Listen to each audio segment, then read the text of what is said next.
ಎಲ್ರಿಗೂ ನಮಸ್ಕಾರ. ಇವತ್ತು ಏನಪ್ಪ ವಿಶೇಷ ಅಂದರೆ ಇವತ್ತು ನಾಗರ ಪಂಚಮಿ ದಿನದ್ದು ಅಪ್ಲೋಡ್ ಮಾಡ್ತಾ ಇದ್ದೀನಿ. ಯಾಕಂದರೆ ದಿನಕ್ಕೂ ಲೇಟ್ ಆಗಿಬಿಡುತ್ತೆ. ಯಾಕಂದರೆ ಮನೆ ಬಾಗಿಲು ಕ್ಲೀನ್ ಮಾಡೋದ್ರಿಂದ ಹಬ್ಬಕ್ಕೆಲ್ಲ ತಯಾರಿ ಮಾಡ್ಕೊಬೇಕಾಗಿತ್ತು. ಅದಕ್ಕೋಸ್ಕರ ಅಷ್ಟೇ ವೀಡಿಯೋಸ್ ಅಪ್ಲೋಡ್ ಮಾಡೋದು ಸ್ವಲ್ಪ ತಡ ಆಗ್ಬಿಟ್ಟಿದೆ. ಬಟ್ ಇವತ್ತು ನಾಗರ ಪಂಚಮಿ ದಿನ ಬೆಳಗ್ಗೆ ಎದ್ದು ಮನೆ ಬಾಗಿಲೆಲ್ಲ ಕ್ಲೀನ್ ಮಾಡಿ ಮತ್ತೆಲ್ಲ ಕ್ಲೀನ್ ಮಾಡಿಟ್ಟಿದ್ದೆ. ಯಾಕಂದರೆ ಭೀಮ್ ಅಮಾವಾಸ್ಯೆ ಮುಗ್ದವ್ರಿಂದ ಮನೆ ಕ್ಲೀನ್ ಮಾಡೋದೇ ಜಾಸ್ತಿ ಆಗಿಬಿಟ್ಟಿತ್ತು. ಮನೆ ಕ್ಲೀನು, ರೂಮ್ಸು ಮತ್ತು ಕಿಚನ್ ಎಲ್ಲ ಕ್ಲೀನ್ ಮಾಡೋಷ್ಟು ಸ್ವಲ್ಪ ಟೈಮ್ ಇಟ್ಬಿಟ್ಟಿತ್ತು.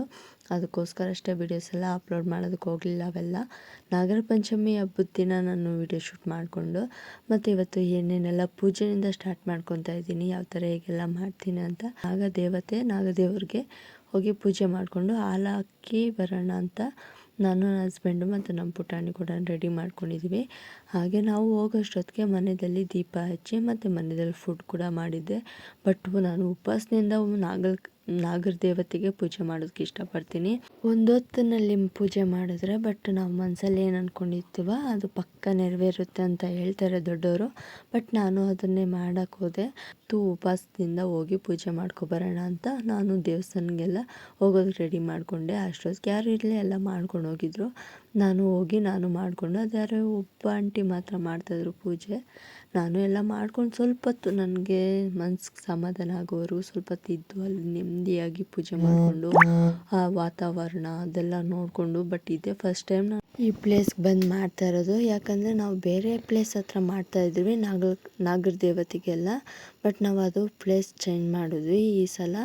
ಯಾಕಂದರೆ ನಾಗರ ಪಂಚಮಿ ದಿನವೇ ನಾವು ಚೇಂಜ್ ಮಾಡಿದ್ದಂದರೆ ಬಟ್ ಅಲ್ಲೆಲ್ಲ ಸ್ವಲ್ಪ ದೇವರೆಲ್ಲ ಮುಕ್ಕಾಗ್ಬಿಟ್ಟಿದೆ. ಬಟ್ ನಾವು ಮಾಡಿದ್ದು ನಮ್ಗೆ ಫಲಿತಾಂಶ ಸಿಗೋದಿಲ್ಲ ಅಂತ ಹೇಳಿದ್ರು. ಅದಕ್ಕೋಸ್ಕರ ನಾವು ಬೇರೆ ಹತ್ರ ಚೇಂಜ್ ಮಾಡಿಕೊಂಡು ಮತ್ತು ಅದು ನಾಗರ ಪಂಚಮಿ ದಿನವೇ ಪೂಜೆ ಮಾಡೋದಕ್ಕೆ ಸ್ಟಾರ್ಟ್ ಮಾಡಿಕೊಂಡೆ. ಬಟ್ ನನಗೇನು ಗೊತ್ತಾ, ಮಾಡಿದ್ದು ನನಗೆ ಪ್ರತಿಫಲ ಸಿಗಬೇಕಷ್ಟೇ. ನಾನು ಇಷ್ಟು ಕಷ್ಟಪಟ್ಟು ಮಾಡ್ತೀನಲ್ಲ, ನಾನು ಜಾಸ್ತಿ ಏನು ಕೇಳಲ್ಲ. ನನ್ನ ಆಸೆ ನನ್ನ ಪುಟಾಣಿ ಮತ್ತು ನನ್ನ ಗಂಡನ ಮತ್ತು ನಮ್ಮವ್ವ ಅವ್ರು ಆರೋಗ್ಯವಾಗಿದ್ದರೆ ಸಾಕು ಅಂತ ಕೇಳೋದಕ್ಕೆ ಇಷ್ಟಪಟ್ಟೆ. ಎಲ್ಲರೂ ಅದನ್ನೇ ಕೇಳೋದಕ್ಕೆ ಇಷ್ಟಪಡ್ತಾರೆ. ಬಟ್ ನಾನು ಅದೇ ಸೇಮ್. ನಾನು ಹೂವು ಹಾಕಿ ಪೂಜೆ ಮಾಡಿಕೊಂಡು ಮತ್ತು ಕಾಯಿ ಎಲ್ಲ ಒಡ್ಕೊಂಡು ನೈವೇದ್ಯಕ್ಕಿಂತ ಪೊಂಗಲ್ ಮಾಡಿದ್ದೆ. ಯಾಕಂದರೆ ಪೊಂಗಲ್ ಅಂದರೆ ಬೇಗ ಆಗ್ಬಿಡುತ್ತೆ ಅಂತ ನಾನು ಪೊಂಗಲ್ ಮಾಡ್ಕೊಂಡು ಹೋಗಿ ನೈವೇದ್ಯಕ್ಕೆ ಹಾಕ್ಬಿಟ್ಟು ಮತ್ತೆಲ್ಲ ನೆಮ್ಮದಿಯಾಗಿ ಸ್ವಲ್ಪ ಸಮಾಧಾನವಾಗಿ ಪೂಜೆ ಮಾಡಿಕೊಂಡು ಮತ್ತು ಮನೆಗೆ ಬಂದು ಸ್ವಲ್ಪ ಹೊತ್ತು ರೆಸ್ಟ್ ಮಾಡಿ ಊಟ ಎಲ್ಲ ಮಾಡಿಕೊಂಡು ಮತ್ತು ಹಾಗೆ ಸ್ವಲ್ಪ ಹೊತ್ತು ನನಗೆ 2 ಅವರ್ಸು ಕೆಲಸ ಏನೂ ಇರಲಿಲ್ಲ. ಅದಕ್ಕೆ ಇವತ್ತು ಏನಾದರೂ ರವೆ ಉಂಡೆ ಮಾಡ್ಕೊಂಬಿಡೋಣ ಅಂತ ರೆಡಿ ಮಾಡ್ಕೊತಾ ಇದ್ದೀನಿ. ಯಾಕಂದರೆ ವರಲಕ್ಷ್ಮಿ ಹಬ್ಬಕ್ಕೆ ತಟ್ಟೆಗೆ ಇಡಬೇಕಲ್ವ ರವೆ ಉಂಡೆ ಎಲ್ಲ ರೆಡಿ ಮಾಡಬೇಕಲ್ಲ ಉಂಡೆಗಳು ಅಂದ್ಬಿಟ್ಟು ನಾನು ಇವತ್ತೇ ಸ್ಟಾರ್ಟ್ ಮಾಡ್ಕೊಂಡಿದ್ದೀನಿ. ಬಟ್ ಹೇಗೆಲ್ಲ ಮಾಡ್ತೀನಿ ಅಂತ ನಾನು ಈ ಫುಲ್ ವಿಡಿಯೋ ಅಪ್ಲೋಡ್ ಮಾಡ್ತೀನಿ. ನೀವು ಒಂದು ಸಲ ಚೆಕ್ ಮಾಡಿ ನೋಡಿ. ಅಕಸ್ಮಾತ್ ಯಾರಿಗಾದ್ರೂ ಗೊತ್ತಾಗಿಲ್ಲ ಅಂದರೆ ಒಂದು ಸಲ ಫುಲ್ ವಿಡಿಯೋ ನೋಡಿ ಚೆಕ್ ಮಾಡಿ. ವಿಡಿಯೋ ಇಷ್ಟ ಆಗಿದೆ ಲೈಕ್ ಮಾಡಿ, ಶೇರ್ ಮಾಡಿ, ಕಮೆಂಟ್ ಮಾಡಿ. ಇನ್ನೂ ತುಂಬ ಇಷ್ಟ ಆಗಿದೆ ಸಬ್ಸ್ಕ್ರೈಬ್ ಕೂಡ ಮಾಡ್ಕೊಳ್ಳಿ. ಯಾರು ಅಷ್ಟೇ ಸ್ಕಿಪ್ ಮಾಡ್ದಿರೋ ವಿಡಿಯೋ ನೋಡಿ ಅಂತ ಹೇಳೋದಕ್ಕೆ ಇಷ್ಟಪಟ್ಟೆ. ಗ್ಯಾಸ್ ಮೇಲೆ ಒಂದು ಕಡಾಯಿಗೆ ಅರ್ಧ kg ರವೆ ಹಾಕ್ಕೊತಾ ಇದ್ದೀನಿ.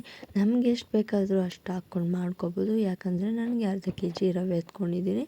ಅದಕ್ಕೆ ನೋಡೋಣ ಯಾವ ಥರ ಹೀಗೆಲ್ಲ ಮಾಡ್ತೀನಿ ಅಂತ. ಬಟ್ ನೋಡಿ, ರವೆ ಎಲ್ಲ ಬಿಸಿ ಮಾಡಿಕೊಂಡು ಒಂದು ಸೈಡ್ಗೆ ಇಟ್ಕೊಂಡು ಒಂದು ತಟ್ಟೆ ಕೂಡ ಬಗ್ಸಿಟ್ಕೊಂಡಿದ್ದೀನಿ. ನೀವು ತಟ್ಟೆಗಾದರೂ ಬಗ್ಸಿಟ್ಕೊಬೋದು, ಇಲ್ಲ ಬೌಲ್ಗಾದರೂ ಬಗ್ಸಿಟ್ಕೊಬೋದು. ನಾನು ಹಾಗೆ ಬಗ್ಸಿಟ್ಕೊಂಡು ಸ್ವಲ್ಪ ಬಿಸಿ ಆರಬೇಕು ಅಂತ ಅಷ್ಟೊತ್ತಿಗೆ ಅಂದರೆ ತೆಂಗಿನಕಾಯಿ ಇವಾಗ ಹೊಡೆದಿರೋ ಕಾಯಿನೇ ಎತ್ಕೊಂಡು ಸ್ವಲ್ಪ ನುಣ್ಣಗೆ ತೆರಿಯಾಗಿ ರುಬ್ಕೋಬೇಕು. ಯಾಕಂದರೆ ಜಾಸ್ತಿ ನುಣ್ಣಗಾದರೂ ಚೆನ್ನಾಗಿರಲ್ಲ. ಬಟ್ ತೆರಿಯಾಗಿತ್ತು. ಮತ್ತು ಅದಕ್ಕೆ ಸ್ವಲ್ಪ ತುಪ್ಪ ಹಾಕ್ಕೊಂಡು ಅದು ಸ್ವಲ್ಪ ಕಾಯಿ ಕೂಡ ಬಿಸಿ ಮಾಡ್ಕೋಬೇಕು. ಯಾಕಂದರೆ ಇದು ಒಂದು 4 days 3 days ಇರೋದ್ರಿಂದ. ಬಟ್ ಕಾಯಿ ಹಾಕೋದ್ರಿಂದ ಬೇಗ ಅಂದರೆ ವಾಸನೆ ಬರುತ್ತೆ, ಸ್ಟಾರ್ಟ್ ಆಗಿಬಿಡುತ್ತೆ. ಯಾಕಂದರೆ ಈ ಥರ ಬಿಸಿ ಮಾಡಿ ಹಾಕಿದ್ರೆ 2 ದಿನ ಚೆನ್ನಾಗಿರುತ್ತೆ ಅಂತ ಅಷ್ಟೇ. ಬಟ್ ಇದು ನಾನು ಬಿಸಿ ಮಾಡಿ ಎಲ್ಲ ಹಾಕಿದೆ. ಮತ್ತು ಅದ್ರ ಜೊತೆಗೆ ಸಕ್ಕರೆ 1 ಕಪ್ ಎತ್ಕೊಂಡಿದ್ದೀನಿ. 1 ಕಪ್ ತುಂಬ ಸಕ್ಕರೆ ಎತ್ಕೊಂಡು ಇನ್ನು ಸ್ವಲ್ಪ 1/4 ಭಾಗ ಅಷ್ಟು ಸಕ್ಕರೆ ಎತ್ಕೊಂಡು ಮತ್ತು ಅದಕ್ಕೆ ಬೇಕಾದರೆ ಏಲಕ್ಕಿ ಹಾಕ್ಕೊಬೋದು. ನಾನು ಏಲಕ್ಕಿ ಹಾಕ್ಕೊಂಡು ಚೆನ್ನಾಗಿ ಮಿಕ್ಸ್ ಮಾಡ್ಕೊತಾ ಇದ್ದೀನಿ. ಮಿಕ್ಸ್ ಮಾಡ್ಕೊಂಡಿದ್ದಾದಮೇಲೆ ಅದಕ್ಕೆ ಚೆನ್ನಾಗಿ ಅಂಟಿಲ್ದಿರಂಗೆ ಮೆತ್ಕೋಬೇಕು. ಯಾಕಂದರೆ ತುಪ್ಪ ಹಾಕಿರೋದ್ರಿಂದ ರವೆಗೆ ಮತ್ತು ತೆಂಗಿನಕಾಯಿಗೆಲ್ಲ ತುಪ್ಪ ಹಾಕಿರ್ತೀವಲ್ಲ, ತುಂಬ ಚೆನ್ನಾಗಿ ಸಾಫ್ಟಾಗಿರುತ್ತೆ, ಸಕ್ಕತ್ತಾಗಿರುತ್ತೆ. ಬಟ್ ಉಂಡೆ ಮಾಡ್ಕೊಳೋಕೆ ತುಂಬ ಈಸಿ ಆಗಿಬಿಡುತ್ತೆ. ಅದಕ್ಕೆ ಬಿಸಿ ಆಗಿರೋ ಹಾಲು ಕೂಡ ಹಾಕ್ಕೊಂಡು ಚೆನ್ನಾಗಿ ಮಿಕ್ಸ್ ಮಾಡಿಕೊಂಡು ಉಂಡೆ ಮಾಡ್ಕೋಬೇಕು. ನಮ್ಮ ಮನೆಯಲ್ಲಿ ಸಿಹಿ ಅದಕ್ಕೆ ಬೇಕಾದರೆ ಡ್ರೈ ಫ್ರೂಟ್ಸ್ ಕೂಡ ಹಾಕ್ಕೋಬೋದು. ಅಂದರೆ ಗೋಡಂಬಿ, ಬಾದಾಮಿ ಅದೆಲ್ಲ ಕಟ್ ಮಾಡಿ ಹಾಕೋಬೋದು. ನಾನು ಇದೇ ರೀತಿ ಮಾಡ್ಕೊಂಬಿಡೋಣ ಅಂತ ರೆಡಿ ಮಾಡ್ಕೊತಾ ಇದ್ದೀನಿ. ಬಟ್ ಉಂಡೆ ಮಾಡ್ತಾಯಿದ್ರೆ ಉಂಡೆ ಮಾತ್ರ ಸಕ್ಕತ್ತಾಗಿದೆ. ಅದಕ್ಕೆ ಬೇಕಾದರೆ ಮೇಲೆ ಡ್ರೈ ಫ್ರೂಟ್ಸ್ ಇಡ್ಬೋದು, ನಿಮ್ಗೆ ಬೇಕಾದರೆ ಆಪ್ಷನ್ನು ಇಟ್ಕೋಬೋದು. ನನಗೆ ಬೇಡ ಅಂತ ನಾನು ಇಡಲಿಲ್ಲ. ಇವಾಗ ಲಾಸ್ಟಲ್ಲಿ ನೋಡೋಣ ಯಾವ ಥರ ಇರುತ್ತೆ ಅಂತ. ನೋಡಿ ಉಂಡೆ ಕೂಡ ಮಾಡಿಕೊಂಡು ಮುಗಿಸ್ಕೊಂಡೆ. ಇವತ್ತು ಅಂದ ವರಲಕ್ಷ್ಮಿಗೆ ರವೆ ಉಂಡೆ ಮಾಡೋದು ಯಾವ ಥರ ಹೇಗಿಲ್ಲ ಅಂತ ನಾನು ನಿಮಗೂ ತೋರಿಸಿದ್ದೀನಿ. ನೀವು ಒಂದ್ಸಲ ಇಷ್ಟಪಟ್ಟಿದ್ರೆ ಮಾಡ್ಕೊಳ್ಳಿ, ನಿಮ್ಮ ಮನೆಯವ್ರನ್ನೂ ಖುಷಿಪಡಿಸಿ ಅಂತ ಹೇಳ್ತೀನಿ. ವಿಡಿಯೋ ಏನಾದರೂ ನಿಮಗೆ ತುಂಬ ಹೆಲ್ಪ್ಫುಲ್ ಆಯಿತು ಅಂದರೆ ಮತ್ತು ನಮ್ಮ ಪೇಜ್ನ ಫಾಲೋ ಮಾಡ್ಕೊಳ್ಳಿ, ಹಾಗೆ ಸಬ್ಸ್ಕ್ರೈಬ್ ಕೂಡ ಮಾಡ್ಕೊಳ್ಳಿ. ಮತ್ತೆ ಸಿಗೋಣ. Bye bye, see you. Thank you for watching.